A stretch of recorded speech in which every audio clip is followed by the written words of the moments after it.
SpaceX has announced some pretty big plans for the future, like a moon base and a giant fleet of starships all traveling to and from Mars. But how feasible is any of this? Are we really on the cusp of becoming a multi-planetary species, or is this just another example of Elon Musk setting expectations way too high only to disappoint us when things don't work out? Well, there's actually more to Musk's master plan than meets the eye, so let's unpack it all. Welcome to my channel. Don't forget to stay updated with the latest news. It is June 2024 and you are watching this report. Elon Musk recently tweeted that he thinks there's a good chance SpaceX could land people on Mars by 2026. This is a pretty bold claim considering the company's current trajectory, but it is far from Musk as first time making lofty predictions about his company's products and services. In fact, Tesla fans have come to expect delays as part of the territory. It's always at least a few years away, but that doesn't mean Musk isn't usually aiming for the right target. He tends to set deadlines that force his engineers to push their boundaries, resulting in massive improvements in technology. So while many critics scoff at the prediction, it might be worth taking a closer look at what SpaceX is working towards and whether it's actually within reach. The real genius behind Musk's vision isn't the destination so much as the journey, and SpaceX has been feverishly working on developing a vehicle capable of not just getting people into space, but landing them safely on distant planets. The linchpin of this whole scheme is the Starship system, which consists of two parts, an upper stage called Ship, and a booster rocket called Super Heavy. The idea is that these two stages will work together to make trips between Earth and Mars faster and cheaper by being fully reusable. That means, unlike most rockets where the booster either crashes into the ocean or burns up in the atmosphere after delivering its payload, the Super Heavy will touch down back on Earth, be refurbished, and then do it all again. Meanwhile, the ship stage will land on Mars and wait for the next flight to take off from there, returning to Earth carrying scientific experiments, presumably as of September 2025. Starship has completed several successful test flights that have pushed the boundaries of aerospace engineering. However, the program has also experienced setbacks. A significant incident occurred during a test flight when one of the methane fuel tanks ruptured, causing an explosion that led to the destruction of the vehicle. Despite the setback, the SpaceX team demonstrated resilience by quickly implementing the lessons learned and iterating at record speed. They have continued to refine the design and testing procedures, marking a significant milestone by achieving the first successful launch and landing of the Super Heavy booster. This achievement showcases the company's commitment to pushing technological boundaries and serves as a stepping stone toward their ultimate goal of establishing a human presence on Mars. Their next target is to get Starship into low Earth orbit and then eventually go even further. But in order to make a real go of colonizing Mars, the Starship needs to do more than just transport people. It'll need to collect resources from the planet itself to support life. This process is called ISRU, short for In Situ Resource Utilization.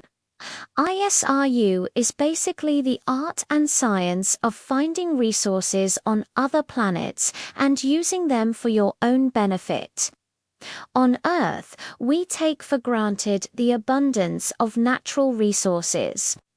But if we want to survive on Mars, we're going to have to get creative. According to Musk, the top priority for ISRU is extracting water from the Martian surface. Water is essential for human survival and can be broken down into hydrogen and oxygen, which can then be used as rocket fuel. In theory, this means that a self-sustaining colony should be possible as long as there is a steady supply of water. And according to researchers at NASA, we already know that there's plenty of water on Mars. We just don't know exactly where it all is. One promising lead is the discovery of underground ice deposits made by the Mars Reconnaissance Orbiter back in 2018. This particular discovery was made using the spacecraft's ground-penetrating radar, which sent pulses into the ground and detected reflected signals bouncing back off various layers beneath the surface. This technique allowed the orbiter to map the distribution of water ice without actually having to land on the planet. As exciting as that sounds, though, there's still a lot that we don't know. For example, how easily can we extract that water once we get there? Will it be solid ice or something more slushy? Will it be salty or contaminated in some other way? These are the kinds of questions that we need answers to before we can start planning a colony. So far, SpaceX hasn't released many details about their specific plans for extracting resources on Mars. But based on what we know about their technology and previous statements from Musk, we can make a few educated guesses. For starters, the company has already developed some pretty impressive drilling equipment for use on Earth. For example, they built a machine called the Proof Rock, which was designed to drill through rocks at a rate of up to 10 meters per minute. This machine uses a combination of mechanical and explosive drilling techniques to break through tough rock formations and reach the water table. So it's not too much of a stretch to imagine that a similar machine could be deployed on Mars to do the same job. Of course, there are some challenges associated with doing this on another planet. For example, the Martian atmosphere is much thinner than Earth's, which means that explosions won't produce the same effect as they would here. In addition, the gravity on Mars is weaker, which means that drilling machines will have to be lighter and more compact in order to function properly. Still, SpaceX engineers are more than capable of designing machines that can overcome these obstacles. After all, they already had to do something similar when designing the Starship itself. Another challenge associated with ISRU is the amount of time it takes to extract and process resources. On Earth, we're used to having resources delivered to us very quickly, thanks to our advanced transportation systems. But on Mars, everything will have to be done manually, which will take much longer. This is one of the reasons why Musk has said that it's so important to establish a supply chain on Mars as soon as possible. Without a steady flow of resources, it will be difficult to sustain human life on the planet. Building a colony on Mars won't just be challenging from an engineering and logistical standpoint. It will also present some unique social challenges. For example, who gets to decide who goes to Mars and who stays on Earth? Is it the government or private companies like SpaceX? How will decisions be made about how to allocate resources and who gets to use them? And what happens when people start dying on Mars? There are so many unanswered questions about what a Martian society would look like that it is impossible to say how it would function. We know that there are a lot of challenges that lie ahead, but we're confident that SpaceX and other private companies are up to the task. The potential benefits of colonizing Mars are simply too great to ignore. Not only would we be expanding humanity's reach beyond Earth for the first time, but we would also be creating a backup plan for the species in case something were to happen to our home planet. With so much at stake, it's clear that the risks associated with colonizing Mars are well worth taking.